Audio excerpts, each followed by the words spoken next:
The money market.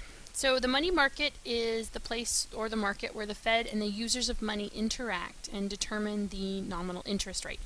So there are two components or two curves to the money market. It's market demand, which comes from households, firms and businesses, government, and the foreign sector, which again is part of your aggregate demand components. The money supply is determined only by the Federal Reserve System. So the money supply curve is actually a vertical line. Money demand has three different components to it. So you have transaction demand, which is demand for money as a medium of exchange. It is not related to the interest rate. You have asset demand, which is demand for money as a store of value, which depends on the interest rate. And then you have total money demand, which is your money demand downward sloping curve. Because at higher interest rates, people are less inclined to hold money and they're more inclined to hold stocks and bonds, which makes sense because at higher interest rates you usually have high rates of inflation and people want to protect their purchasing power. At lower interest rates, people sacrifice less when they hold money, so they are more likely to hold money or cash. The money supply is determined by the Federal Reserve because the Fed has monopoly control over the supply of money.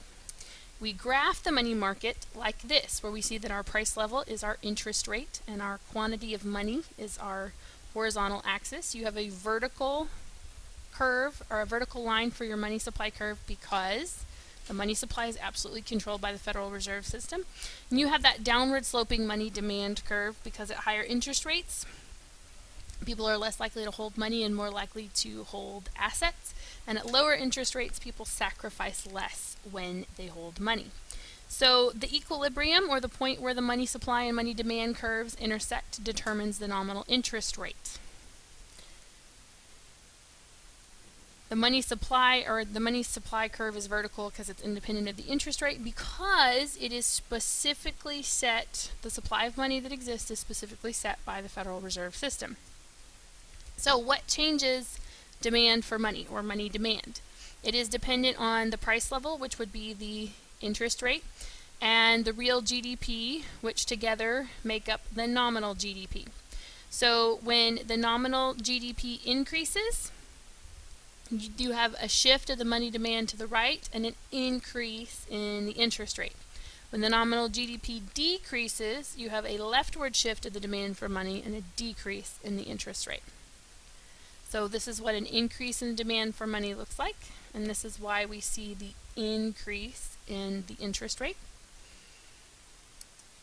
And then we have a decrease in the demand for money, which looks like this. We have a leftward shift of the demand or money demand, and that shows us that we have a new lower equilibrium price, which means our interest rates have declined. So what happens to make changes in the money supply?